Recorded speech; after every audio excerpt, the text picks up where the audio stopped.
52,630 ಜನ ನಿನ್ನೆ ಸಂಜೆವರೆಗೆ ಅರ್ಜಿಗಳನ್ನು ಹಾಕಿದ್ದಾರೆ ಜಿಲ್ಲೆಯಲ್ಲಿ.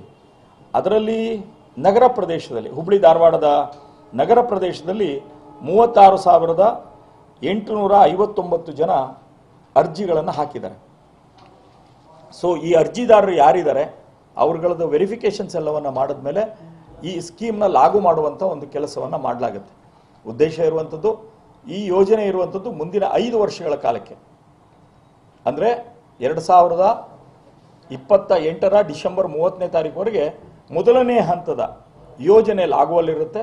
ಇದಾದ ಮೇಲೆ ಮುಂದೆ ಪ್ರಧಾನಮಂತ್ರಿಗಳು ನಿರ್ಣಯಗಳನ್ನು ಕೈಗೊಳ್ತಾರೆ. ಸೊ ಈ ಒಂದು ವಿಚಾರದಿಂದ ಯಾರು ನಮ್ಮ ಲಕ್ಷಾಂತರ ಮಂದಿ ಭವಿಷ್ಯವನ್ನು ಬರೆಯುವಂಥವ್ರು ಇದ್ದಾರೆ ಅವರನ್ನು ಕೈ ತುಂಬ ಕೆಲಸವನ್ನು ಕೊಡೋದ್ರ ಜೊತೆಗೆ ಅಂತಾರಾಷ್ಟ್ರೀಯ ಮಟ್ಟದಲ್ಲಿ ನಮ್ಮ ಎಕಾನಮಿಯನ್ನು, ಈಗಾಗಲೇ ಪ್ರಧಾನಮಂತ್ರಿಗಳ ಘೋಷಣೆ ಇದೆ, ಮುಂದಿನ 5 ವರ್ಷಗಳ ಕಾಲದಲ್ಲಿ ಭಾರತವನ್ನು ಎಕಾನಮಿಯಲ್ಲಿ ಪ್ರಪಂಚದ 3ನೇ ಸ್ಥಾನಕ್ಕೆ ತರಬೇಕು ಅನ್ನೋದಾದರೆ ಇಂಥ ಒಂದು ಸಣ್ಣ ಸಣ್ಣ ಸಣ್ಣ ಸಣ್ಣ ಅಂಶಗಳು ಕೂಡ ಅದಕ್ಕೆ ಆ್ಯಡ್ ಆಗುತ್ತಾ ಹೋಗುತ್ತೆ. ಆ ದೃಷ್ಟಿಯಿಂದ ಈ ಒಂದು ಯೋಜನೆಯನ್ನು ದೇಶಾದ್ಯಂತ ಲಾಗು ಮಾಡುವಂಥ ಕೆಲಸವನ್ನು ಮಾಡಲಾಗಿದೆ. ಮೊದಲನೇ ಹಂತದಲ್ಲಿ 18 ಜಿಲ್ಲೆಗಳನ್ನು ಕೊಡಲಾಗಿತ್ತು, ಈಗ 13 ಜಿಲ್ಲೆಗಳನ್ನು ಕೊಡಲಾಗಿದೆ. ಹುಬ್ಬಳ್ಳಿ ಧಾರವಾಡ ಸೇರಿ 13 ಜಿಲ್ಲೆಗಳನ್ನು 2ನೇ ಹಂತದಲ್ಲಿ ನಾವು ಕೈಗೆತ್ತಿಕೊಂಡಿದ್ದೀವಿ. ಸೊ ಇದನ್ನು ಇನ್ನು 2 ತಿಂಗಳ ಒಳಗೆ ಬಹುತೇಕ ನಾವು ಈ ಯೋಜನೆಯ ಹೊಸ ರೂಪಗಳನ್ನು ಕೊಡುವಂಥ ಕೆಲಸವನ್ನು 2 ತಿಂಗಳ ಒಳಗಡೆ ಕಂಪ್ಲೀಟ್ ಮಾಡಬೇಕು ಅನ್ನುವಂಥ ಒಂದು ದೃಷ್ಟಿಯನ್ನು ಇಟ್ಟುಕೊಂಡು ಸಂಚಾರವನ್ನು ಮಾಡ್ತಾ ಇದ್ದೀವಿ. ನಿಮ್ಮಲ್ಲಿ ನಾನು ಕೈ ಮುಗಿದು ಪ್ರಾರ್ಥನೆ ಮಾಡುವಂಥದ್ದು, ಬೇರೆ ಎಲ್ಲ ವಿಚಾರಗಳು ರಾಜಕೀಯದವು ಇನ್ನೊಂದು ಮತ್ತೊಂದು ಎಲ್ಲವೂ ಬರ್ತಾ ಇರುತ್ತೆ, ಆದರೆ ದೇಶವನ್ನು ಕಟ್ಟಲಿಕ್ಕೋಸ್ಕರವಾಗಿ ದೇಶದಲ್ಲಿರುವಂಥ ಯುವಕರನ್ನು ಕೈ ತುಂಬ ಕೆಲಸವನ್ನು ನೀಡುವಂಥ ದೃಷ್ಟಿಯಿಂದ, ನಮ್ಮಲ್ಲಿರುವಂಥ ಸಾಂಪ್ರದಾಯಿಕವಾದಂತಹ ಉತ್ಪನ್ನಗಳನ್ನು ಬೆಳೆಸುವಂಥ ದೃಷ್ಟಿಯಿಂದ, ದೇಶದ ಭವಿಷ್ಯವನ್ನು ಬರೆಯುವಂಥ ದೃಷ್ಟಿಯಿಂದ ಈ ಯೋಜನೆಗಳೇನು 2 ಯೋಜನೆಗಳನ್ನು ನಾನು ಹೇಳಿದೆ, ಅದು ಅಂತ್ಯೋದಯಕ್ಕೆ ಬೇಕಾದಂತಹ ಒಂದು ದೊಡ್ಡ ಯೋಜನೆ ಆಗಿದೆ. ಹಾಗಾಗಿ ಅದರ ಪ್ರಚಾರ ಕೂಡ ಗ್ರಾಮಗಳಲ್ಲಿ ಮುಟ್ಟಬೇಕಾದಂಥ ಅವಶ್ಯಕತೆ ಇರೋ ದೃಷ್ಟಿಯಿಂದ ಗ್ರಾಮ ಪಂಚಾಯಿತಿಯಲ್ಲೇ ಇದನ್ನು ಗ್ರಾಮವನ್ನಲ್ಲಿ CSC ಸೆಂಟರ್ಗಳಲ್ಲಿ ಕರ್ನಾಟಕವನ್ನಲ್ಲಿ ಆನ್ಲೈನ್ನಲ್ಲಿ ಅಪ್ಲಿಕೇಶನ್ ಆಗ್ತಾ ಇರೋದ್ರಿಂದ ನಿಮ್ಮ ಒಂದು ಮೂಲಕವಾಗಿ ಕೊಡುವಂಥ ಒಂದು ಪ್ರಚಾರ ಮತ್ತು ನಿಮ್ಮ ಕಡೆಯಿಂದ ಆಗುವಂಥ ಸೇವೆಯಿಂದ ಇನ್ನೂ ಯಾರ್ಯಾರು ಈ ರೀತಿಯಲ್ಲಿ ಇನ್ನೂ ತಿಳುವಳಿಕೆ ಕಡಿಮೆಯಾಗಿದೆ ಅಥವಾ ಇನ್ನೂ ಅರ್ಜಿ ಹಾಕಿಲ್ಲ ಅಂಥವರೆಲ್ಲರೂ ಹಾಕಲಿಕ್ಕೆ ನಿಮ್ಮಿಂದ ಸಹಕಾರವನ್ನು ಕೋರ್ತಾ, ದಯಮಾಡಿ ಈ ದೇಶವನ್ನು ಕಟ್ಟುವಂಥ ಕೆಲಸದಲ್ಲಿ ನಿಮ್ಮೆಲ್ಲರ ಸಹಕಾರವನ್ನು ನಾನು ಕೋರ್ತಾ ಇದ್ದೀನಿ. ಮತ್ತೆ ನಾವು ಅಟ್ಯಾಕ್ ಮಾಡಿದ್ದು ಇದೆಲ್ಲ ಸಣ್ಣ ಪುಟ್ಟ ವಿಚಾರಗಳಾಗ್ತಾ ಇದೆ, ಅದನ್ನು ಕರೆಕ್ಟ್ ಮಾಡಿಕೊಂಡೇ ಹೆಜ್ಜೆ ಇಡ್ತಾ ಇದೆ. ಭಾರತ ದೇಶ ಇವತ್ತು ನೋಡಿ, ಅದು ಬಿಡಿ ಮೋದಿಯನ್ನ ಇನ್ನೊಂದು, ಇದು ಭಾರತ ದೇಶ ಅಂತ ನಾವು ತಗೊಂಡಾಗ ಇವತ್ತು ವಿಶ್ವದಲ್ಲಿ ನಮ್ದು ಯಾವ ಸ್ಥಾನದಲ್ಲಿ ನಾವಿದ್ದೀವಿ, ಎಂಥ ಗೌರವದಲ್ಲಿದ್ದೀವಿ ನಾವು. ಬಹಳ ಆನಂದ ಆಗುತ್ತೆ.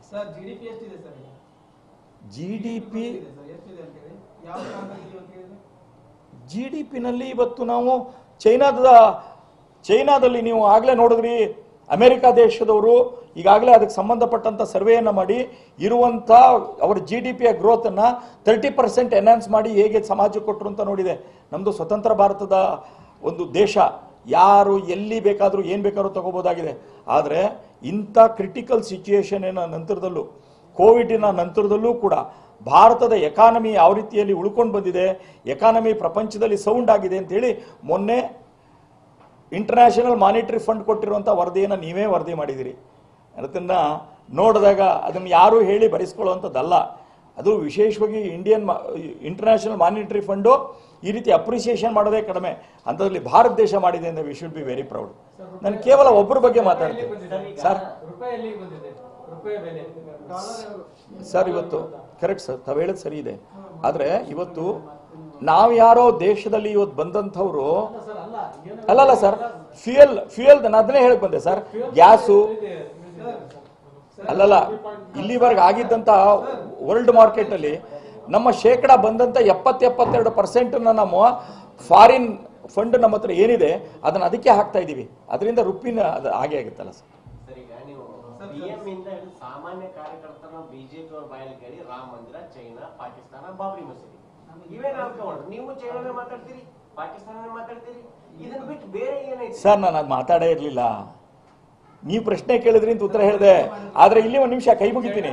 ನಾನು ಬಂದಾಗಲೇನೆ ನಿಮಗೆ ಕೇಳಿದ್ದು ಯಾವ ಕಟ್ಟ ಕಡೆ ಇಲ್ಲ ಇಲ್ಲ ಇಲ್ಲ ಸರ್, ಒಂದೇ ಒಂದು ನಿಮ್ಮ ಪ್ರಶ್ನೆಗೆ ಒಂದು ಉತ್ತರ ಹೇಳಿದೆ. ನಾನು ಕೈ ಮುಗಿದು ಪ್ರಾರ್ಥನೆ ಮಾಡಿ ಮುಗಿಸಿದ್ದೆ. ಏನಂತ, ನನಗೆ ಬೇಕಾಗಿರುವಂಥದ್ದು ಅಂತ್ಯೋದಯ, ಆ ಕಡೆಯ ವ್ಯಕ್ತಿ ಯಾರಿದ್ದಾನೆ ಅವನ ಭವಿಷ್ಯವನ್ನು ನಿರ್ಮಾಣ ಮಾಡಲಿಕ್ಕೆ ನಾನು ಸ್ವನಿಧಿ, ಅವನ ಭವಿಷ್ಯವನ್ನು ನಿರ್ಮಾಣ ಮಾಡಲಿಕ್ಕೇ ನನ್ನ ವಿಶ್ವಕರ್ಮ ಯೋಜನೆ ಅಂತ ಹೇಳಿ ನಾನು ಮುಗಿಸಿದ್ದೆ. ಅದರೊಂದು ಪ್ರಶ್ನೆ ಕೇಳಿದ್ದಕ್ಕೆ ಹೇಳಿದ್ನೇ ಹೊರತು ನನ್ನ ಉದ್ದೇಶ ಅದಲ್ಲ. ನಮ್ಮದು ಕಟ್ಟ ಕಡೆಯ ವ್ಯಕ್ತಿಯ ಜೀವನವನ್ನು ಭವಿಷ್ಯವನ್ನು ನಿರ್ಮಾಣ ಮಾಡಲಿಕ್ಕೆ ಮುಂದಿನ 5 ವರ್ಷಗಳ ಕಾಲದಲ್ಲಿ ಇದನ್ನು ವ್ರತವಾಗಿಟ್ಕೊಂಡು ದೇಶಾದ್ಯಂತ ಓಡಾಡ್ತೀವಿ ಸರ್. ಈಗ ಮುಂದಿನ 5 ವರ್ಷ ಒಂದು ವೇಳೆ ಬಿಜೆಪಿ ಮುಂದಿನ 5 ವರ್ಷ ಮೋದಿ ಅವರೇ ಪ್ರಧಾನಮಂತ್ರಿ ಆಗಿರ್ತಾರಾ ಅಥವಾ ಬೇರೆ? ಗೊತ್ತಿಲ್ಲ ಸರ್, ಅದಷ್ಟೊಂದು ದೊಡ್ಡ ವ್ಯಕ್ತಿ ಅಲ್ಲ ನಾನು. ತಮ್ಮ ವಯಸ್ಸಿನ ಒಂದು ಮಿತಿ ಇದೆ ಅಲ್ಲ ಸರ್, ನಂಗೆ ಗೊತ್ತಿಲ್ಲ. ನಾನು ಹೇಳಿದ್ನಲ್ಲ, ನನ್ನ ಲಿಮಿಟ್ ಎಷ್ಟಿದೆಯೋ ಅಷ್ಟು ಮಾತ್ರ ನಾನು ಉತ್ತರ ಹೇಳ್ಬೋದು. ಈ ಸರ್ಕಾರ ಬಂದ ಮೇಲೆ ಹಿಂದೂಗಳನ್ನ ಟಾರ್ಗೆಟ್ ಮಾಡಲಾಗ್ತಿದೆ, ಹಿಂದೂ ಕಾರ್ಯಕರ್ತರನ್ನ ಅರೆಸ್ಟ್ ಮಾಡುವಂತ ಕಾರಣ ಹಣಕಾಸನ್ನು ಕೊಟ್ಟು ಆ ಮೀಟರ್ ಬಡ್ಡಿಯಿಂದ ಹೊರಗಡೆ ಬಂದು ಜೀವನವನ್ನು ಮಾಡುವಂಥ ವ್ಯವಸ್ಥೆಯನ್ನು ಮಾಡಲಾಗಿದೆ. ಇದರ ಜೊತೆಯಲ್ಲಿ ಪ್ರೊಫೈಲಿಂಗ್ ಮಾಡಿಸುವಂಥ ಕೆಲಸವನ್ನು ಮಾಡ್ತಾ ಇದ್ದೀವಿ.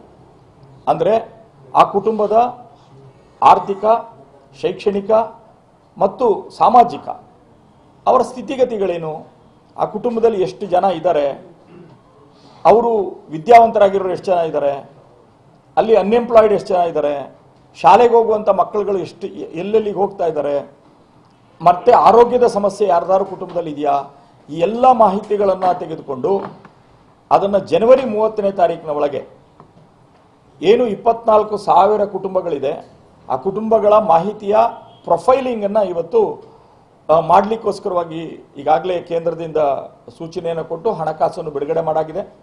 ಬಹುತೇಕ ಈ ತಿಂಗಳ ಕೊನೆ ಒಳಗಡೆ ಎಲ್ಲರೂ ಕೂಡ ಪ್ರೊಫೈಲಿಂಗನ್ನು ಮಾಡ್ತಾ ಇದ್ದಾರೆ. ಇದರ ಉದ್ದೇಶ ಆ ಕುಟುಂಬಗಳೇನಿದೆ ಆ ಕುಟುಂಬಗಳಿಗೆ ಅವಶ್ಯಕತೆ ಏನಿದೆ. ಯಾವುದೋ ಒಂದು ಕುಟುಂಬದಲ್ಲಿ ಅನ್ಎಂಪ್ಲಾಯ್ಡ್ ಇದ್ದಾನೆ, ಅವನಿಗೆ ಪ್ರಧಾನಮಂತ್ರಿ ಸ್ವನಿಧಿ ಯೋಜನೆ ಕೊಟ್ಬಿಟ್ಟಿದ್ದೀವಿ ಅಂತ ಉಳ್ಕೊಳ್ಳಲ್ಲ. ಆ ಕುಟುಂಬದಲ್ಲಿ ಒಬ್ಬ ಅನ್ಎಂಪ್ಲಾಯ್ಡ್ ಇದ್ದರೆ ಅವನಿಗೆ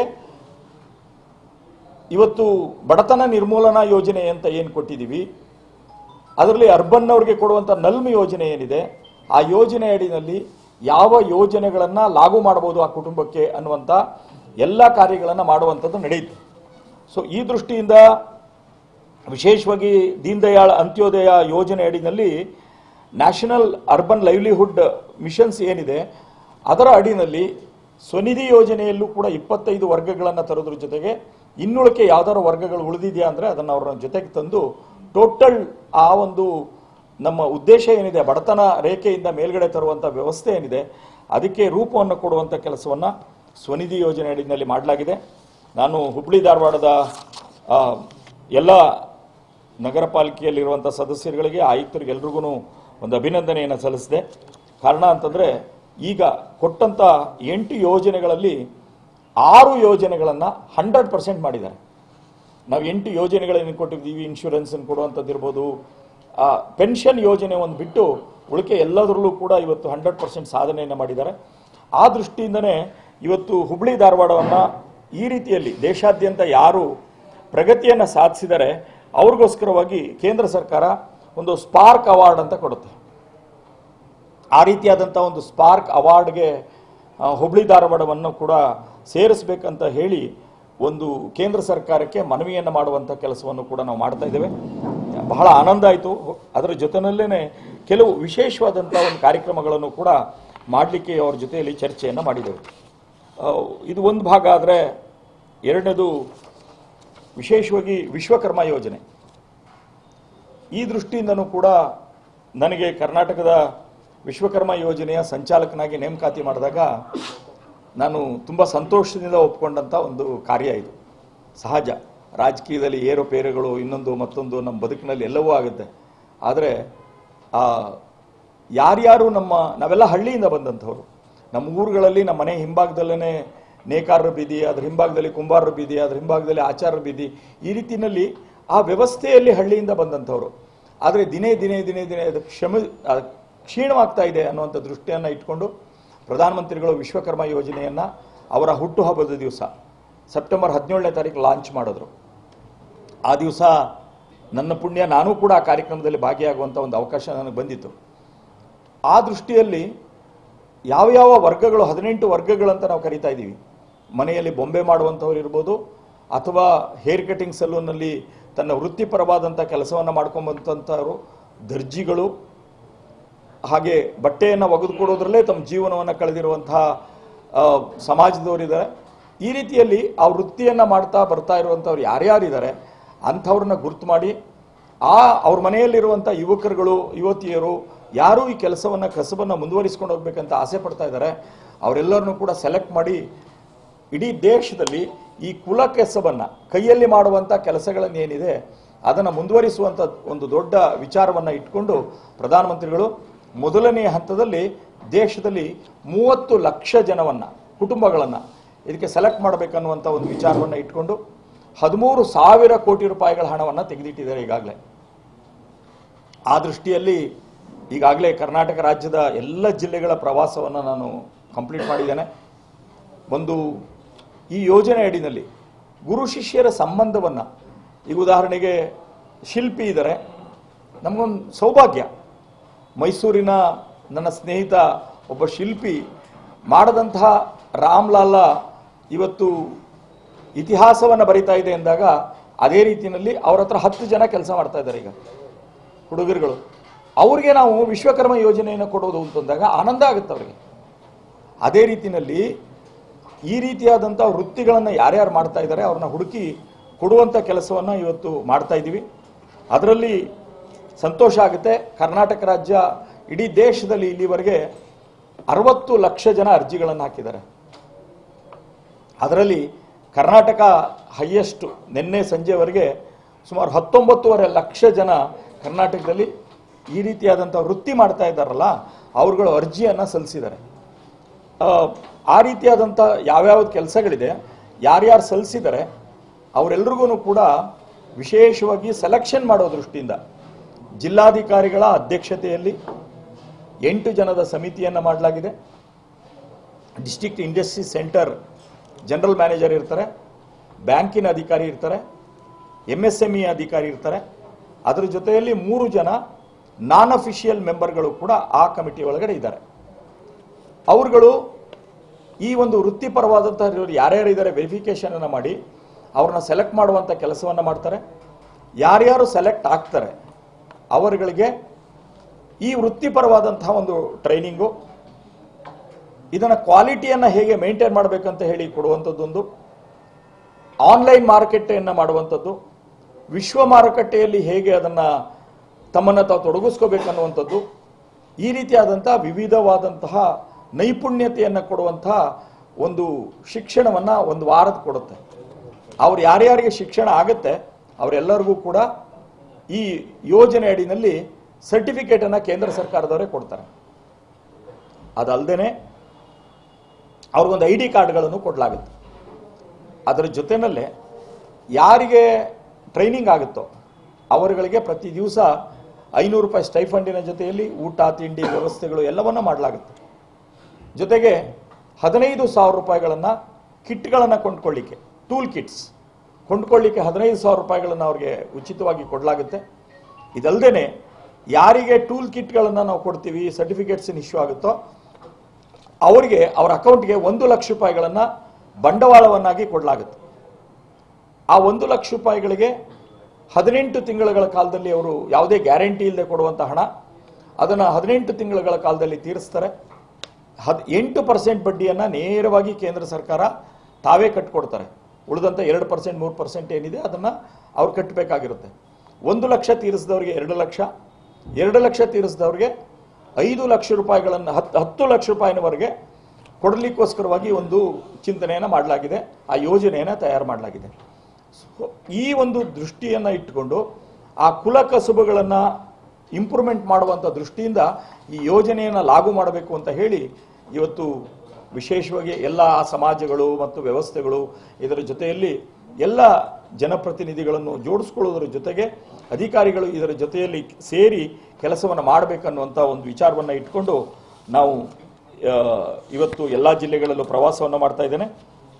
ವಿಶೇಷವಾಗಿ ಹುಬ್ಳಿ ಧಾರವಾಡದ ಜಿಲ್ಲೆಯನ್ನು ತಗೊಂಡಾಗ 82,630 ಜನ. ಸರ್ ಅದರ ಮಾಹಿತಿ ನಾನು ಪೂರ್ಣ, ಯಾಕೆಂದರೆ ಎಲ್ಲ ಇಲಾಖೆಗಳಿಂದ ಏನೇನಾಗಿದೆ ಅಂತ, ಬರೀ ಸರ್ಕಾರಿ ಉದ್ಯೋಗ ಅಥವಾ ಫ್ಯಾಕ್ಟ್ರಿ ಉದ್ಯೋಗ ಅಲ್ಲ. ಇವತ್ತು ರಸ್ತೆಗಳಲ್ಲಿ ನ್ಯಾಷನಲ್ ಹೈವೇಗಳನ್ನು ನಾವು ಮಾಡ್ತಾ ಇರುವಂಥದ್ರಿಂದ ಎಷ್ಟು ಜನಕ್ಕೆ ಉದ್ಯೋಗವನ್ನು ಸೃಷ್ಟಿ ಮಾಡಿಕೊಡ್ಲಾಗಿದೆ, ಸಿಮೆಂಟ್ ಕೈಗಾರಿಕೆಗಳಲ್ಲಿ ಏನು ಕೊಡಲಾಗಿದೆ, ಅಲ್ಲಿ ಬೇಕಾಗಿರುವಂಥ ಜಲ್ಲಿ ಒಡೆಯುವಂಥ ಒಂದು ಪರಿಸ್ಥಿತಿ ಏನು, ಇದೆಲ್ಲವನ್ನು ಅಧ್ಯಯನ ಮಾಡಬೇಕು. ಇದಕ್ಕೆ ನಾನು ಸ್ಪಷ್ಟವಾದಂಥ ಉತ್ತರವನ್ನು ನಿಮ್ಮ ನಂಬರ್ ತಗೊಂಡು ಇನ್ನು ಅರ್ಧ ಗಂಟೆ ಒಳಗಡೆ ನಾನು ಕೊಡ್ತೀನಿ.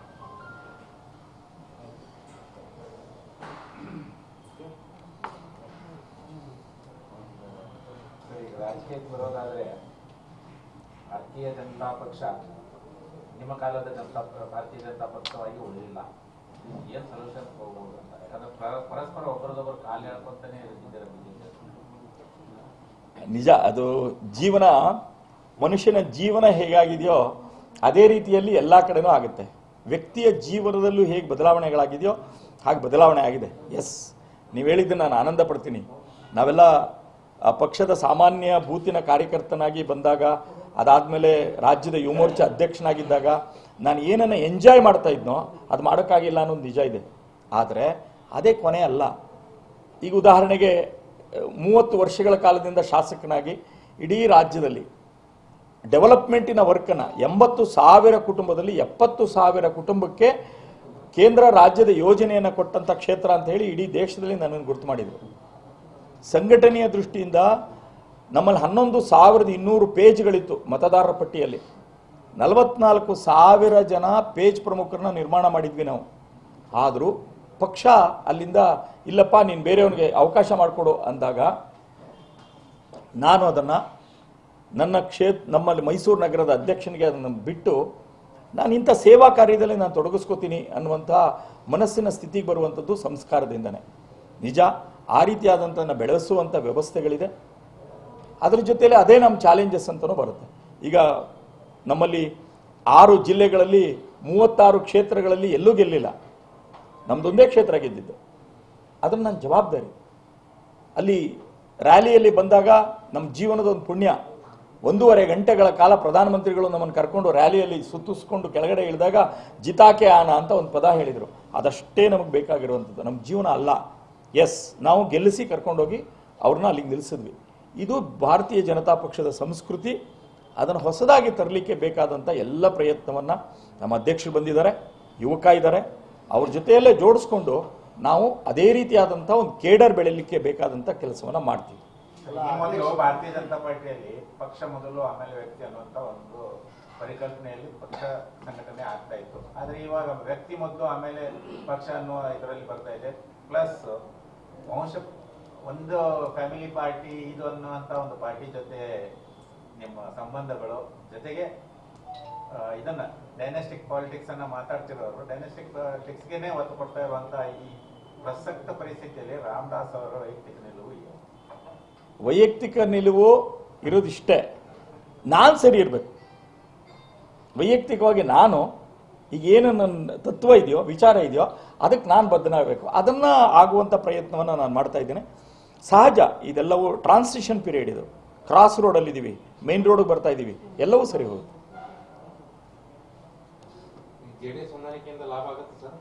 ಕೆಲವು ಪ್ರದೇಶಗಳಲ್ಲಿ ಸಹಜವಾಗಿ ಆಗುತ್ತೆ. ಹಳೆಯ ಮೈಸೂರು ವಿಭಾಗದಲ್ಲಿ ಮತಗಳು ಡಿವೈಡ್ ಆಗುವಂಥ ವ್ಯವಸ್ಥೆಗಳಿರ್ತಿತ್ತು. ಆಯಾಯ ಜಾಗಗಳಲ್ಲಿ ಇದೊಂದು ಪೂರಕವಾದಂಥ ಒಂದು ವ್ಯವಸ್ಥೆ ಆಗುತ್ತೆ. ಸಿದ್ದರಾಮಯ್ಯ ಅವರ ಪುತ್ರರಂದು ತಯಾರಿ ನಡೀತಾ ಇದೆ ಜೋರು. ಈಗ ಅವರು ಆರೋಪಿಸಿದ ಹಾಗೆ ನಿಮ್ಮ ಸಂಸದರು ತೇಜೋವಧೆ ಮಾಡಲಾಗ್ತಾ ಇದೆ, ವಿನಾಕಾರಣ ಮೇಲೆ ಕೇಸುಗಳನ್ನು ಮಾಡಲಾಗ್ತಾ ಇದೆ. ಇಲ್ಲ, ಯಾರ್ಯಾವ ಪಕ್ಷದಿಂದ ಯಾರ್ಯಾರು ಕ್ಯಾಂಡಿಡೇಟ್ ಆಗ್ತಾರೆ ಅನ್ನುವಂಥದ್ದು ಇನ್ನೂ ಎಲ್ಲೂ ಸ್ಪಷ್ಟವಾಗಿ ಬಂದಿರುವಂಥದ್ದಲ್ಲ. ಹಾಗಾಗಿ ಅಲ್ಲೂ ಕೂಡ ಕಾಂಗ್ರೆಸ್ಸಲ್ಲೂ 4-6 ಜನದ ಪ್ರಯತ್ನ ಅಲ್ಲಿದೆ. ಆದರೆ ಒಂದಂತೂ ನಿಶ್ಚಿತ, ಮೈಸೂರು ಭಾಗದಲ್ಲಿ ಮೈಸೂರಿನ ಲೋಕಸಭೆ ಏನಿದೆ, ಯಾರೇ ಕ್ಯಾಂಡಿಡೇಟ್ ಮಾಡಿದ್ರು ಕೂಡ ನಿಶ್ಚಿತವಾಗಿ ಭಾರತೀಯ ಜನತಾ ಪಕ್ಷ ಗೆಲ್ಲುತ್ತೆ. ಹಾಗಂತ ಇಲ್ಲ, ಯಾರನ್ನಾದ್ರೂ ಆಗ್ಬೋದು. ಅಲ್ಲಿ ಕೇಂದ್ರದ ಇರುವಂಥವ್ರನ್ನೇ ಕಂಟಿನ್ಯೂ ಆಗ್ಬೋದು ಅಥವಾ ಬೇರೆ ಮಾಡ್ಬೋದು, ಅದು ಗೊತ್ತಿಲ್ಲ. ಇಡೀ ರಾಜ್ಯದಲ್ಲಿರುವಂಥ 6 ಲೋಕಸಭೆಗಳಲ್ಲಿ ನಾವು ಗೆದ್ದಿದ್ದೇವೆ. ಅದಷ್ಟರಲ್ಲಿ ಏನು ಬೇಕಾದರೂ ಆಗ್ಬೋದು. ಕೇಂದ್ರದವ್ರು ಏನು ನಿರ್ಣಯ ತಗೋತಾರೋ ಅದಕ್ಕೋಸ್ಕರ ನಾವು ಕೆಲಸ ಮಾಡ್ತಾ ಹೋಗ್ತೀವಿ.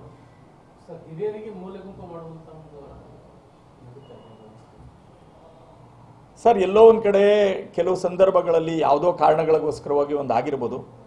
ಆದರೆ ಹಿರಿಯರಾದಂಥವರು ಅಂದಾಗ, ನಾನು ಆಗಲೇ ಹೇಳಿದೆ, 30 ವರ್ಷಗಳ ಕಾಲದಿಂದ ನಾವೊಬ್ಬರು ಸ್ವಯಂ ಸೇವಕರಾಗಿದ್ಕೊಂಡು ಪಕ್ಷದ ಸಾಮಾನ್ಯ ಕಾರ್ಯಕರ್ತರಾಗಿ ರಾಜ್ಯದ ಯುವ ಮೋರ್ಚಾ ಅಧ್ಯಕ್ಷನಾಗಿ 2 ಬಾರಿ ಇಲ್ಲಿವರೆಗೆ ಯಾರೂ ಮಾಡಿಲ್ಲ. ನಾನೊಬ್ಬನಿಗೆ ಕೊಟ್ಟಿದ್ದು 2 ಬಾರಿ. ಆ ಕೆಲಸ ಮಾಡಿದಂಥವನಿಗೂ ಕೂಡ ಪರೀಕ್ಷೆ ಕಾಲಗಳು ಬರುತ್ತೆ. ಇಂಥ ಟೈಮಲ್ಲಿ ನಮ್ಮ ಸೇವೆಯನ್ನು ನಮ್ಮ ಅನುಭವವನ್ನು ಹೇಗೆ ಹಂಚ್ಕೋಬೇಕು ಅನ್ನೋದಿದೆಯಲ್ಲ ಅದನ್ನು ಹಂಚ್ಕೋತಾ ಹೋಗೋದನ್ನೇ ಪಾಲಿಟಿಕ್ಸ್ ಅಂತ ಅಂದ್ಕೊಂಡಿದ್ದೀನಿ. ನಮಗೆ ಕಲಿಸಿರುವಂಥ ತತ್ವ. ಹಾಗಾಗಿ ಯಾರನ್ನೂ ಕಡೆಗಣಿಸುವಂಥದ್ದಿಲ್ಲ. ಒಂದೊಂದು ಹಂತಗಳಲ್ಲಿ ಅವರನ್ನು ಒಂದೊಂದು ರೀತಿಯಲ್ಲಿ ಉಪಯೋಗಿಸುವಂಥ ಕೆಲಸಗಳು ಈ ಲೋಕಸಭೆಯಲ್ಲಿ ಎಲ್ಲರನ್ನೂ ಉಪಯೋಗಿಸ್ಕೊಳ್ಳುವಂಥ ಕೆಲಸ ಆಗುತ್ತೆ. ಕೆಲವರಿಗೆ ವಯೋಮಿತಿ ಇರುತ್ತೆ, ಕೆಲವರಿಗೆ ವಯೋಮಿತಿ ಆಗುವುದಿಲ್ಲ. ಇದನ್ನು ಪಕ್ಷದ ಸಿದ್ಧಾಂತನ ಅಥವಾ ಕೆಲವು ಸಂದರ್ಭಗಳಲ್ಲಿ ಕೆಲವು ಆಗಿರುವಂಥದ್ದು ನಿಜ, ಇಲ್ಲ ಅಂತ ಯಾವುದನ್ನೂ ಡಿನೇ ಮಾಡಲ್ಲ. ಅದರದೆಲ್ಲವನ್ನು ಸರಿ ಮಾಡ್ಕೊಂಡು ಹೋಗುವಂಥ ಒಂದು ಪ್ರಯತ್ನವನ್ನು ದೇಶದ ಹಿತದೃಷ್ಟಿಯಿಂದ ನಾವು ಮಾಡ್ತೀವಿ. ಅನುಕೂಲ ಸಿಂಧು ರಾಜಕಾರಣ ಇಲ್ಲ, ದೇಶದ ಹಿತದೃಷ್ಟಿಯ ರಾಜಕಾರಣ. ಇದೆಲ್ಲವನ್ನ ಮೀರಿ ನಿಂತ್ಕೋತಾ ಇದೀವಿ ನಾವು. ಅಲ್ಲ, ಆ ತರ ನೀವು ಸಮರ್ಥನೆ ಮಾಡ್ಕೊಂಡು ನೋ ಇಲ್ಲ ಇಲ್ಲ ಇಲ್ಲ ಮೇಲ್ನೋಟಕ್ಕಂತ ಅನ್ಸೋದು ಅದೇ ಅಲ್ಲ. ಇಲ್ಲ ಇಲ್ಲ ಇಲ್ಲ ಇಲ್ಲ ನಾನು ಆಗಲೇ ಒಂದು ಮಾತು ನಿಮ್ಮ ಜೊತೆ ಹಂಚ್ಕೊಂಡೆ. ನಾನು ಪಾಲಿಟಿಕ್ಸ್ ಬಿಟ್ಟು ನಾನು ಬೇರೆದು ಹಂಚ್ಕೊಂಡೆ. ಯಾಕೆಂದರೆ ನನಗೆ ತೃಪ್ತಿ ಇದೆ. ಇವತ್ತು ಇಡೀ ರಾಜ್ಯದಲ್ಲಿ ಆ ಫುಟ್ಪಾತಲ್ಲಿ ವ್ಯಾಪಾರ ಮಾಡುವಂಥವ್ರನ್ನ, ಅಡುಗೆ ಮಾಡುವಂಥವ್ರನ್ನ, ಪೇಪರ್ ಹಾಕುವಂಥ ಹುಡುಗರುಗಳ ಭವಿಷ್ಯವನ್ನು ನೋಡುವಂಥದ್ದಕ್ಕೆ ನನಗೆ ಅವಕಾಶ ಸಿಗ್ತಲ್ಲ ಅಂತ ಯೋಚನೆ ಮಾಡ್ತೀನಿ. ಇವತ್ತು ವಿಶ್ವಕರ್ಮ ಯೋಜನೆಯಲ್ಲಿರುವಂಥ ಆ ಲಕ್ಷಾಂತರ ಜನ ಬದುಕಿಗೆ ಏನೋ ಒಂದು ರೂಪ ಕೊಡ್ತಿದ್ದೀವಲ್ಲ ಅನ್ನೋವಂಥದ್ದು ನಮ್ಮ ಮನಸ್ಸಿನಲ್ಲಿರುತ್ತೆ. ಹಾಗಾಗಿ ನಾನು ಅನುಕೂಲ ಸಿಂಧು ದೃಷ್ಟಿ ಮಾತಾಡ್ತಾ ಇಲ್ಲ. ತೃಪ್ತಿಯಾಗಿ, ಆತ್ಮತೃಪ್ತಿಯಾಗಿ ನಾವು ಕೆಲಸ ಏನು ಮಾಡ್ತಾ ಇದ್ದೀವಿ ಅದು ದೇಶದ ಹಿತ ದೃಷ್ಟಿಯಿಂದ. ಈಗ ನಮ್ಮಲ್ಲಿರುವಂಥ ಎಲ್ಲರೂ ಅಷ್ಟೇ, ದೇಶ ಮೊದಲು, ಭಾರತ ದೇಶದಲ್ಲಿ ಈ ಬಾರಿ ಏನಾದರೂ ಮತ್ತೊಂದು ಬಾರಿಗೆ ನರೇಂದ್ರ ಮೋದಿಯವರು ಪ್ರಧಾನಮಂತ್ರಿ ಆಗಲಿಲ್ಲ ಅಂದಾಗ ಈ ದೇಶದ ಹಣೆಬರ ಏನಾಗ್ಬೋದು? ಚೈನಾ, ಪಾಕಿಸ್ತಾನ, ನಿನ್ನೆ ನೋಡಿದಂಥ ಮಾಲ್ಡೀವ್ಸ್, ಇಲ್ಲಿ ಸುತ್ತಮುತ್ತ ಇರುವಂಥ ವ್ಯವಸ್ಥೆಗಳು ಭಾರತವನ್ನು ಛಿದ್ರ ಮಾಡಲಿಕ್ಕೋಸ್ಕರ ಕಾಯ್ಕೊಂಡಿರುವಂಥ ಸಮಯದಲ್ಲಿ ಏಕತೆ ಬಹಳ ಮುಖ್ಯನೇ ಹೊರತು ನಮ್ಮ ವಿಚಾರಗಳು, ನಮ್ಮ ಅಧಿಕಾರಗಳು ಇದ್ಯಾವುದೂ ಶಾಶ್ವತ ಅಲ್ಲ. ಹಾಗಾಗಿ ಆ ದೃಷ್ಟಿ ಹೇಳಿದ್ವಲ್ಲ, ನಮ್ಮ ಮಾತಿನಲ್ಲ ಕೃತಿಯಲ್ಲಿ ಅದನ್ನು ಮಾಡುವಂಥ ಕೆಲಸಗಳಾಗುತ್ತೆ. ಅಕಸ್ಮಾತ್ ಮೋದಿ ಆದ್ರೆ ಏನಾಗುತ್ತೆ? ಈಗ ಸಂತೋಷ್ ಲಾಡ್ ಅವ್ರು ಕೇಳ್ತಾರೆ, ಪಾಕಿಸ್ತಾನಕ್ಕೆ ಹೋಗಿ ಇದೇ ಮೋದಿ ಅವರು ಬಿರಿಯಾನಿ ತಿಂದು ಬರ್ತಾರ, ನವಾಜ್ ಶರೀಫ್ ಅವ್ರ ಮನೆಗೆ ಹೋಗ್ತಾರ, ಏನಾಗುತ್ತೆ? ಹೋಗ್ಬೇಕು. ಆಗದೆ ಹೋದ್ರೆ ಏನಾಗುತ್ತೆ ದೇಶ?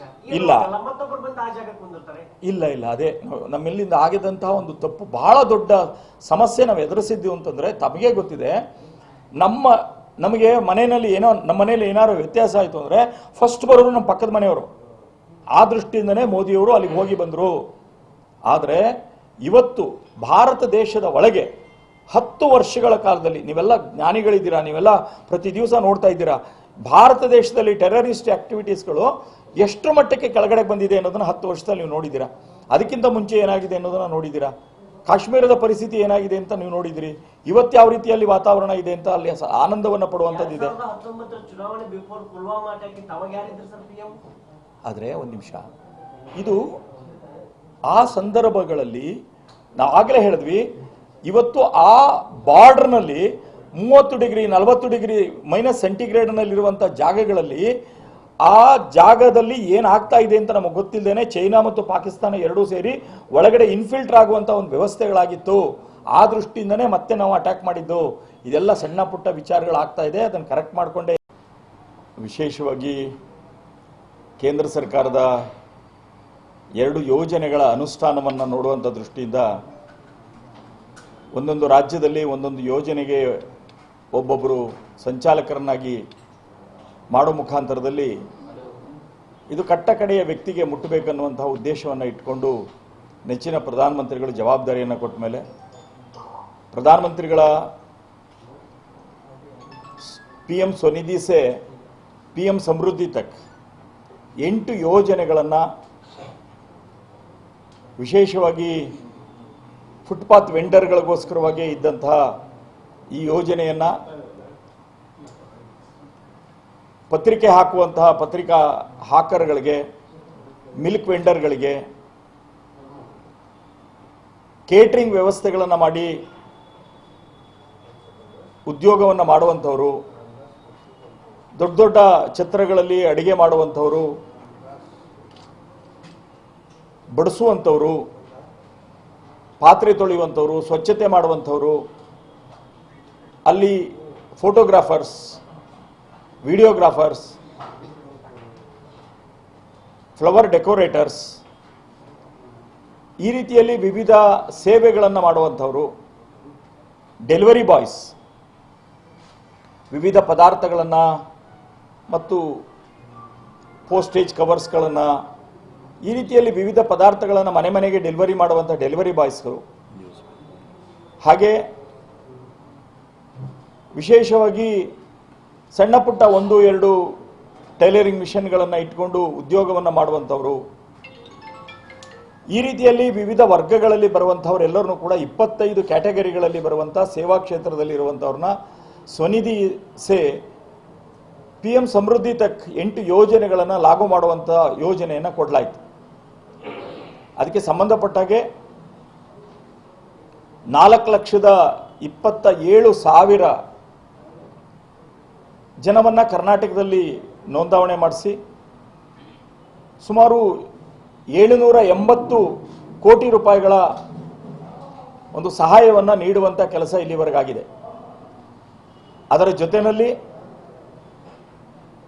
ಆಗಲೇ ಹೇಳಿದಾಗೆ 8 ಯೋಜನೆಗಳು ಸೋಷಿಯಲ್ ಸೆಕ್ಯೂರಿಟಿ ಆಕ್ಚುಯಲ್ ಆಗಿ ಇಲ್ಲದೇ ಇದ್ದಂತಹ ಒಂದು ಕ್ಯಾಟಗರಿ ಅಂದರೆ ಈ ಅಸಂಘಟಿತ ವರ್ಗ, ಅವರಿಗೆ ಪ್ರಧಾನಮಂತ್ರಿಗಳ ಜೀವನ್ ಬಿಮಾ ಯೋಜನೆ ಅಡಿಯಲ್ಲಿ 2 ಲಕ್ಷ ರೂಪಾಯಿಗಳ ಆಕ್ಸಿಡೆಂಟ್ನ ಬೆನಿಫಿಟನ್ನು ಕೊಡುವಂಥದ್ದು, ನ್ಯಾಚುರಲ್ ಡೆತ್ ಆದರೆ 2 ಲಕ್ಷ ರೂಪಾಯಿಗಳನ್ನು ಕೊಡುವಂತಹ ಪ್ರಧಾನಮಂತ್ರಿಗಳ ಸುರಕ್ಷಾ ಯೋಜನೆ,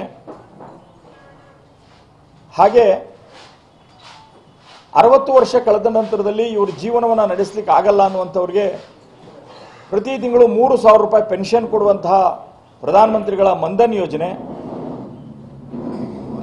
ಹಾಗೆ ಯಾರು ಸ್ವನಿಧಿ ಯೋಜನೆ ಅಡಿನಲ್ಲಿರುವಂತಹ ಹೆಣ್ಣುಮಕ್ಕಳುಗಳು ಗರ್ಭಿಣಿ ಆದರೆ ಅಥವಾ ಅವರ ಕುಟುಂಬದಲ್ಲಿ ಯಾರೇ ಗರ್ಭಿಣಿ ಆದರೂ ಕೂಡ ಅವರಿಗೆ 5,000 ರೂಪಾಯಿಗಳನ್ನು ಅವರ ಅಕೌಂಟ್ಗೆ ಹಾಕುವಂಥದ್ದು, ಡೆಲಿವರಿ ಆದ ಮೇಲೆ ಆ ಮಗುವಿನ ತಾಯಿಗೆ 6,000 ರೂಪಾಯಿಗಳನ್ನು ಅವರ ಅಕೌಂಟ್ಗೆ ಕೊಡುವಂಥದ್ದು, ಹಾಗೆ ವಿಶೇಷವಾಗಿ ಒಂದು ಪಟ್ಟಣದಿಂದ ಇನ್ನೊಂದು ಪಟ್ಟಣಕ್ಕೆ, ಒಂದು ರಾಜ್ಯದಿಂದ ಇನ್ನೊಂದು ರಾಜ್ಯಕ್ಕೆ ಹೋಗುವಂಥ ವ್ಯಕ್ತಿಗಳಿರ್ತಾರೆ. ಆದರೆ ಅವರ ಅಕೌಂಟ್ ಅಲ್ಲೇ ಕ್ಲೋಸ್ ಆಗಬಾರ್ದು ಅನ್ನುವಂಥ ವಿಚಾರವನ್ನು ಇಟ್ಕೊಂಡು ಅವ್ರ ವೃತ್ತಿ ಕೂಡ ಮುಂದುವರಿಸುವಂಥ ಸಂದರ್ಭದಲ್ಲಿ ಅವರಿಗೆ 1 ನೇಷನ್ 1 ರೇಷನ್ ಕಾರ್ಡ್ ಕೊಡುವಂಥ ಯೋಜನೆ ಎಲ್ಲವನ್ನ ಲಾಗು ಮಾಡಿ ಕೊಡುವಂಥ ಒಂದು ಕಾರ್ಯವನ್ನು ಮಾಡ್ತಾ ಇದೆ. ಅದನ್ನು ಯಶಸ್ವಿಯಾಗಿ ಕರ್ನಾಟಕದಲ್ಲಿ ಮಾಡಿದೆ. ಕರ್ನಾಟಕ ಕಳೆದ ವಾರ 100% ಟಾರ್ಗೆಟನ್ನು ರೀಚ್ ಆಗಿದ್ದೀವಿ ನಾವು. ವಿಶೇಷವಾಗಿ ಹುಬ್ಬಳ್ಳಿ ಧಾರವಾಡಕ್ಕೆ ಸಂಬಂಧಪಟ್ಟ ರೀತಿಯಲ್ಲಿ ಇವತ್ತೊಂದು ಸಭೆಯನ್ನು ಕೂಡ ನಾವು ಮಾಡಿದ್ವಿ. ಬಹಳ ಸಂತೋಷ ಅಂತಂದರೆ ಹುಬ್ಬಳ್ಳಿ ಮಹಾನಗರ ಪಾಲಿಕೆ ಕಳೆದ ಬಾರಿ ಬಂದು ನಾವು ಒಂದು ಮೀಟಿಂಗನ್ನು ಮಾಡಿದ್ವಿ 2 ತಿಂಗಳ ಹಿಂದೆ. ಒಂದು ಸಣ್ಣ ಪುಟ್ಟ ಸಲಹೆಗಳು, ಕೇಂದ್ರದಿಂದ ಬಂದಿರುವಂಥ ಯೋಜನೆಗಳ ಬಗ್ಗೆ ಚರ್ಚೆ ಕೂಡ ನಡೆದಿತ್ತು. ಈಗ ವಿಶೇಷವಾಗಿ 110% ಅಂದರೆ ಏನು ಟಾರ್ಗೆಟ್ ಅಂತ ಹಿಂದೆ ಕೊಟ್ಟಿತ್ತು ಅದರಲ್ಲಿ 110% ಟಾರ್ಗೆಟನ್ನು ರೀಚ್ ಆಗಿದ್ದಾರೆ. ಆದರೆ ಇನ್ನು ಮುಂದೆ ಟಾರ್ಗೆಟ್ ಇಲ್ಲ ಅಂದರೆ ಅರ್ಥ ಇನ್ನು ಮುಂದೆ ಇದಕ್ಕೆ ಇಷ್ಟು ಮಾಡಬೇಕು ಅನ್ನುವಂಥ ಟಾರ್ಗೆಟನ್ನು ಪದೇ ಪದೇ ಫಿಕ್ಸ್ ಮಾಡಲ್ಲ.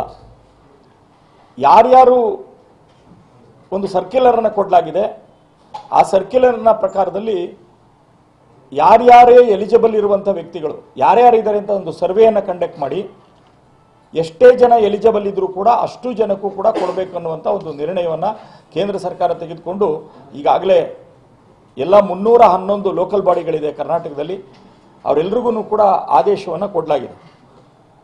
ಜೊತೆಗೆ ಪ್ರಚಾರವನ್ನು ಮಾಡಬೇಕಲ್ಲ, ಇದಕ್ಕೆ ಗೊತ್ತಾಗಬೇಕಲ್ಲ ಅವ್ರು ಯಾರೋ ಕೆಲಸ ಮಾಡ್ತಾ ಇರ್ತಾರೆ ಇಂಥವ್ರಿಗೆ ಅನ್ನುವಂಥ ಅವೇರ್ನೆಸ್ಸನ್ನು ತರಲಿಕ್ಕೋಸ್ಕರವಾಗಿ ಪ್ರಚಾರಕ್ಕೋಸ್ಕರವಾಗಿಯೇ 13.5 ಕೋಟಿ ರೂಪಾಯಿಗಳನ್ನು ಬಿಡುಗಡೆ ಮಾಡಲಾಗಿದೆ ಕರ್ನಾಟಕಕ್ಕೆ. ಈಗಾಗಲೇ ಸುಮಾರು ಒಂದು 6 ಕೋಟಿ ರೂಪಾಯಿಗಳನ್ನು ಖರ್ಚು ಮಾಡಿದ್ದಾರೆ. ಉಳಿದಂಥ ದುಡ್ಡನ್ನು ಅಂದರೆ ಈ ತಿಂಗಳ ಒಳಗೆ ಜನವರಿ 30ನೇ ತಾರೀಕಿನ ಒಳಗಡೆ ರಾಜ್ಯಾದ್ಯಂತ ಈ ಯೋಜನೆಯನ್ನು ಪ್ರತಿಯೊಬ್ಬನಿಗೂ ಮುಟ್ಟಿಸಲಿಕ್ಕೆ ಬೇಕಾದಂಥ ಕ್ರಮವನ್ನು ಕೈಗೊಳ್ಳಿ, ಹಣವನ್ನು ಅದಕ್ಕೋಸ್ಕರವಾಗಿ ಖರ್ಚು ಮಾಡಿದ್ರೆ ಮತ್ತೆ ಫೆಬ್ರವರಿಯಲ್ಲಿ ಮತ್ತೆ 13.5 ಕೋಟಿ ರೂಪಾಯಿಗಳ ಹಣವನ್ನು ಕೇಂದ್ರ ಸರ್ಕಾರದಿಂದ ಬಿಡುಗಡೆ ಮಾಡುತ್ತಾರೆ. ಅದರ ಬಗ್ಗೆ ಇವತ್ತು ನಾವು ಅವ್ರ ಜೊತೆಯಲ್ಲಿ ಚರ್ಚೆ ಮಾಡುವಂಥ ಕೆಲಸವನ್ನು ಮಾಡಿದ್ದೀವಿ. ಇಲ್ಲಿವರೆಗೆ ಹುಬ್ಬಳ್ಳಿ ಧಾರವಾಡದಲ್ಲಿ 24,000 ಜನಕ್ಕೆ ಈ ಯೋಜನೆಯನ್ನು ಜಾರಿ ಕೊಡಲಿಕ್ಕೆ ಯಶಸ್ವಿಯಾಗಿದ್ದಾರೆ. ಅದು ಮೊದಲನೇ ಒಂದು ಟ್ರಂಚಲ್ಲಿ ಕೊಡುವಂಥ 10,000, ಎರಡನೇ ಟ್ರಂಚಲ್ಲಿ ಕೊಡುವಂಥ 20,000, ಮೂರನೇ ಟ್ರಂಚಲ್ಲಿ ಕೊಡುವಂಥ 50,000 ರೂಪಾಯಿಗಳನ್ನು ಕಳೆದ್ರೆ ಈಗ ಹೊಸದಾಗಿ ಯಾರು 50,000 ರೂಪಾಯಿಗಳನ್ನು ಈಗಾಗಲೇ ತೀರಿಸಿದ್ದಾರೆ ಅವ್ರಗಳಿಗೆ 10 ಲಕ್ಷ ರೂಪಾಯಿನವರೆಗೆ ಕೊಡುವಂಥ ಒಂದು ಯೋಜನೆಯನ್ನು ಅದ್ರ ಜೊತೆಯಲ್ಲಿ ಲಾಗು ಮಾಡುವಂಥ ಕೆಲಸವನ್ನು ಮಾಡಲಾಗ್ತಾ ಇದೆ. ಜೊತೆಯಲ್ಲಿ